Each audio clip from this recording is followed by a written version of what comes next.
Hola, en esta ocasión mi equipo y yo vamos a representar lo que aprendimos en el bloque 1 de la materia de física. El ser humano se ha preocupado por los fenómenos naturales que se les presentaron en su vida diaria y ha tratado siempre de darles una explicación.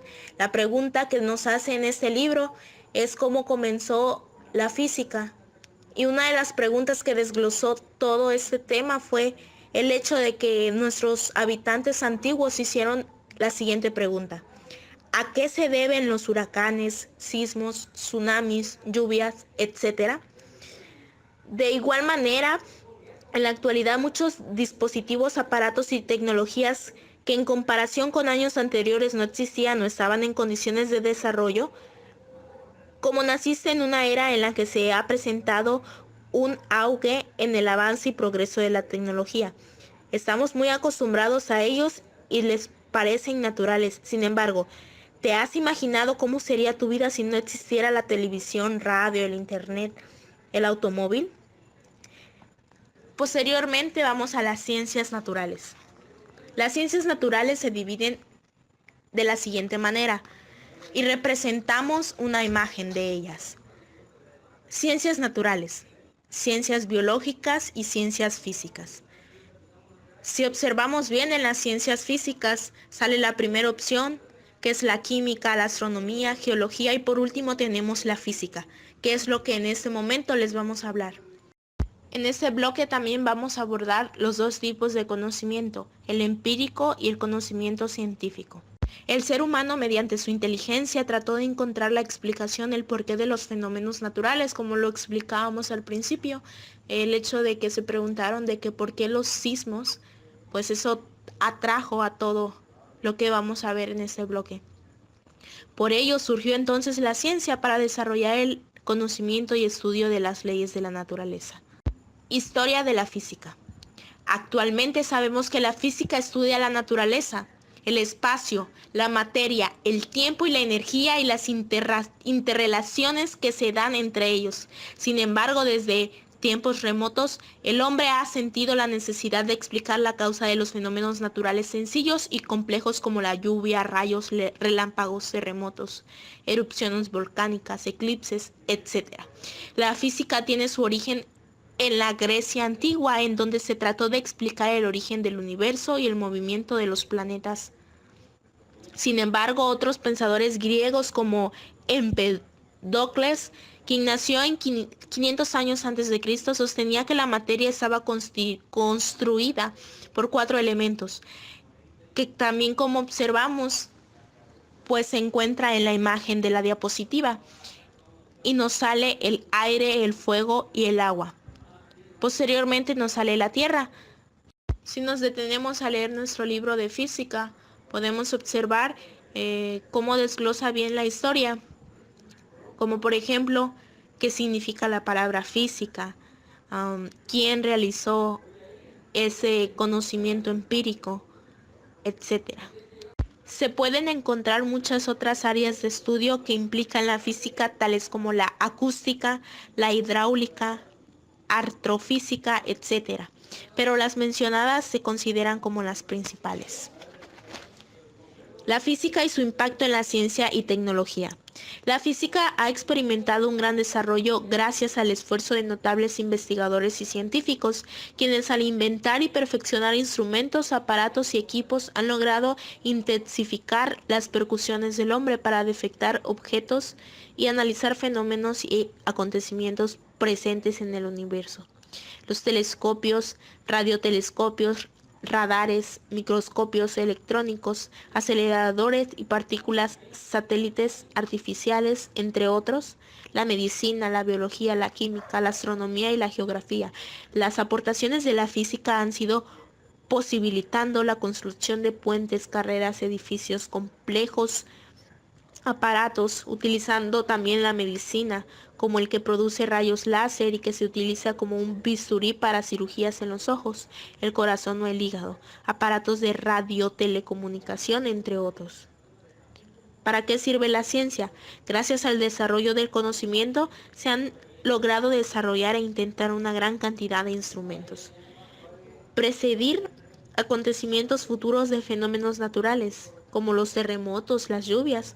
Podemos observar cuando hay un huracán, pues los medios de comunicación y los meteorólogos siempre nos están informando sobre la situación del clima, usarlas de acuerdo a nuestros intereses, modernizamos más con la física, pues la ciencia tiene aplicaciones directas.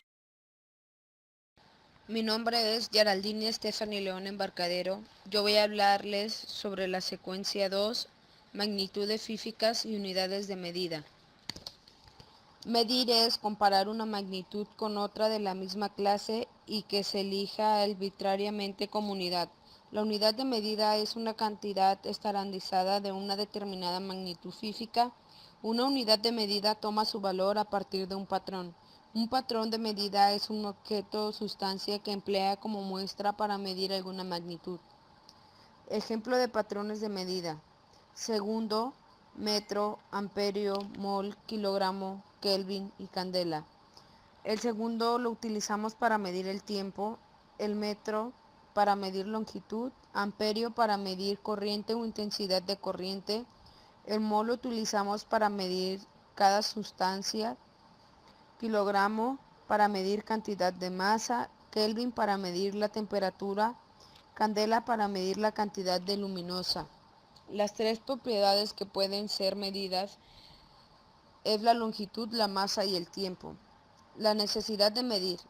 Tiempo atrás, en el que el hombre observó el universo, le surgieron unas preguntas basadas en la forma de medir.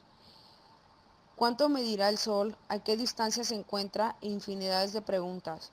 El hombre empezó a comparar los animales que cazaba con objetos de su alrededor. Observó los lugares cercanos con los largos y los comparó. Los llevó a definir una magnitud que equivale a todo lo que puede ser medido, contado o pesado. Después el hombre empezó a observar su cuerpo y se dio cuenta que los brazos estaban más cortos que las piernas y empezó a hacerse preguntas, a lo que lo llevó a buscar patrones de medida que fueran precisos y que al realizar mediciones las medidas obtenidas fueran el mismo resultado sin importar quién las realice. Y es así como el hombre llevó a llamarnos magnitudes físicas y las propiedades físicas observables que se pueden medir. Si una propiedad no puede ser medida, no es una magnitud. Al patrón de medir le llamamos también unidad de medida, con la cual debemos cumplir las siguientes condiciones. Ser inalterable, esto es, no ha de cambiar con el tiempo ni en función de quien realice la medida. Ser universal, es decir, ser utilizada por todos los países. Ha de ser fácilmente reproducible. Sistemas de unidades. Un sistema de unidades es un conjunto de unidades de medida en el que unas pocas se eligen como fundamentales y las demás se derivan a partir de las fundamentales. Las magnitudes fundamentales son las que sirven de base a los sistemas de medida y no se definen como base en otras. Las magnitudes derivadas se obtienen cuando multiplicamos o dividimos los fundamentales. Sistemas internacionales de unidades.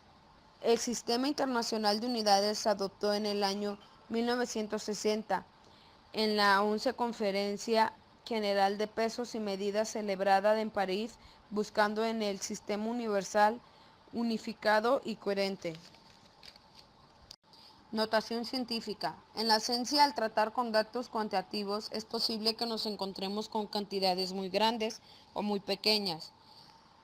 Si vemos en algún texto editado en España o en Sudamérica, nos encontraremos con las fracciones decimales están separadas con una coma en vez de un punto, mientras que los millares los separaron con un punto o un espacio.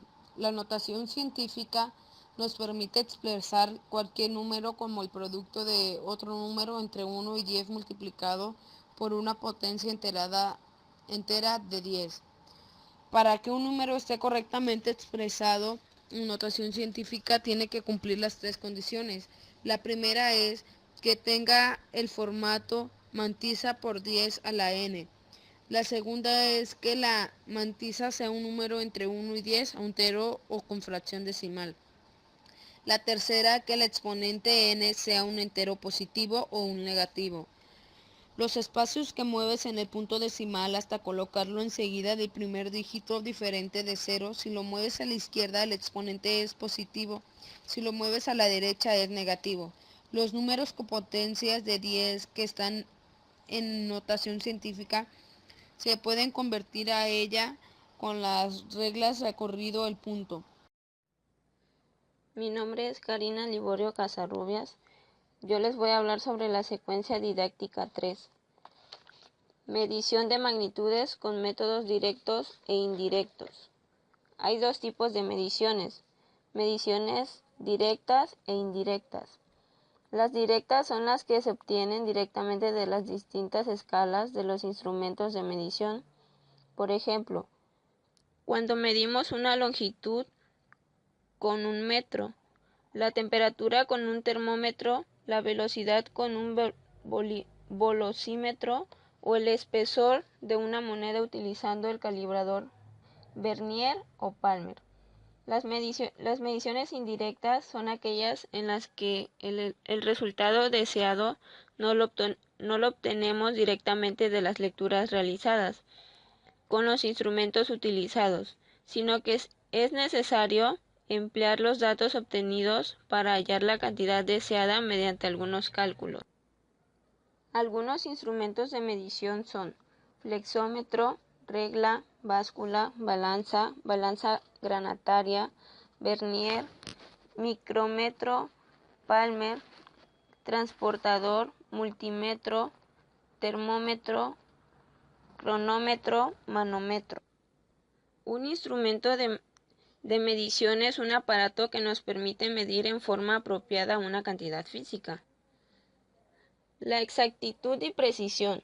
La exactitud es la capacidad de un instrumento para medir un valor cercano a la magnitud real. La precisión es la capacidad de un instrumento de dar el mismo resultado en mediciones diferentes realizadas en las mismas condiciones. Una incertidumbre está presente en todas las mediciones. Al medir una temperatura con un termómetro, una longitud con una regla o al pesar una carga en una balanza, por lo general no podemos obtener una medida exacta. Errores en las mediciones. Un error es la diferencia entre el valor medido y el valor verdadero de una cantidad. Se puede decir que ninguna medida es exacta o toda medida tiene errores. El valor verdadero de una medición nunca se conoce, o el error exacto que se encuentra en cualquier medida siempre será desconocido. Hay dos tipos de errores, los sistemáticos y aleatorios. Los sistemáticos resultan de factores que comprenden el medio ambiente, los instrumentos y el observador. Los aleatorios son errores que quedan después de haber eliminado los errores sistemáticos. Son ocasionados por factores fuera de control del observador o obedecen a las leyes de la probabilidad. Mi nombre es Alondra Arellano Moreno y voy a hablar de la secuencia didáctica 4, que se trata de los vectores. Voy a iniciar con la magnitud física, que es una característica de un fenómeno o de un objeto susceptible de ser medido, al cual se le asocia un número, que se obtiene por medio de la operación llamada medición. Algunos ejemplos de cantidad o magnitud física puede ser el volumen de un objeto, la altura de una edificación, la temperatura del medio ambiente, el periodo de rotación de las ciencias naturales. Las cantidades escaleras se les llama algunas cantidades físicas. Pueden escribirse por completo mediante un número y una unidad. Solo las cantidades numéricas de las mediciones y sus unidades son de interés al hablar de una área, un volumen o una distancia, y se le denominan escalares. Una cantidad escalar se especifica completamente por medio de su magnitud, este es un número y una unidad de medida, la rapidez, la distancia y el volumen. Cantidades vectoriales. Algunas cantidades físicas como la fuerza y la velocidad tienen dirección además de su magnitud. Ejemplos puede ser un desplazamiento de 45 metros en dirección hacia el norte o una velocidad de 95 km por hora, 30 grados al noroeste. Características de los vectores son: un vector se representa algebraicamente con una letra en negrita o una flecha arriba. Cuando se escribe una cantidad vectorial con su letra normal y sin flecha, se está indicando solo su magnitud numérica sin hacer referencia a su dirección. Un vector se representa gráficamente a través de una flecha, donde podemos encontrar los siguientes elementos. 1. Punto de aplicación, es el origen del vector. 2. Intensidad, módulo o magnitud, es el valor del vector representando por la longitud de la flecha, la cual es dibujada a escala. 3. Dirección, la determina la línea de acción del vector y se fija respecto a un sistema de referencia que por lo regular es en grados. Sentido. 4. ¿Qué sentido? Hacia en donde apunta la cabeza de la flecha. Ahora voy a hablar sobre la dirección. La dirección de un vector puede establecerse haciendo referencia a las direcciones convencionales norte, este, oeste y sur, como las conocemos. Y todo eso se ordena o se especifica en una rosa de los vientos o rosa náutica. Ahora también le voy a hablar de otro método para especificar la dirección, que será particularmente útil más adelante, es tomar como referencia las líneas perpendiculares denominadas ejes de coordenadas cartesianas, o también esas líneas imaginarias suelen ser una horizontal y otra vertical y pueden orientarse en cualquier otra dirección, en tanto sigan siendo perpendiculares. Una línea horizontal imaginaria suele llamarse eje X y una línea vertical imaginaria denominarse eje Y. Las direcciones se determinan por medio de ángulos que se miden en sentido contrario de la rosa de los vientos, partiendo desde el eje X positivo. Ahora le voy a hablar sobre el desplazamiento y distancia recorrida. El vehículo puede haber recorrido una distancia de 200 kilómetros por trayectorias curvilíneas, pero el vector de desplazamiento puede haber sido únicamente de 100 kilómetros, ya que solo toma en cuenta el segmento recto desde el punto de inicio hasta el punto de llegada, y además habrá de añadirse al ángulo que lleva dicho segmento recto. Puede darse el caso de que el vehículo o cualquier otro objeto móvil realice un largo recorrido para después llegar al mismo punto de donde partió. Entonces el desplazamiento resulta cero, ya que al unir el punto de partida como el de la llegada no da ninguna longitud, mientras que la distancia recorrida sí tuvo un valor. Y por último, le voy a hablar los tipos de vectores. Por ejemplo, el 1 es sistema de vectores colineales. Son aquellos vectores que están contenidos en una misma línea de acción. 2. B. Sistema de vectores concurrentes. Son aquellos vectores cuyas líneas de acción se cortan en un solo punto. 3. Sistema de vectores coplanares. Son aquellos vectores que están contenidos en un mismo plano. 4. Sistema de vectores iguales. Son aquellos vectores que tienen la misma intensidad, dirección y sentido. 5. Sistema de vectores paralelos. Es el conjunto de vectores que tienen la misma dirección, sus líneas de acción son paralelas, pero sus magnitudes o módulos pueden ser iguales o diferentes. 6. Vectores opuestos. Se le llama vector opuesto menos A de un vector A cuando tiene la misma magnitud o módulo y la misma dirección, pero sentido contrario. 7. Otra propiedad de los vectores es la de trasladar su punto de aplicación sobre su misma línea de acción sin que cambie su efecto. A esos vectores se les llama vectores deslizantes. 8. Serán vectores fijos aquellos que no pueden mover su línea de acción ni su punto de aplicación porque el efecto no será el mismo. Y bueno, ese es por todo y gracias.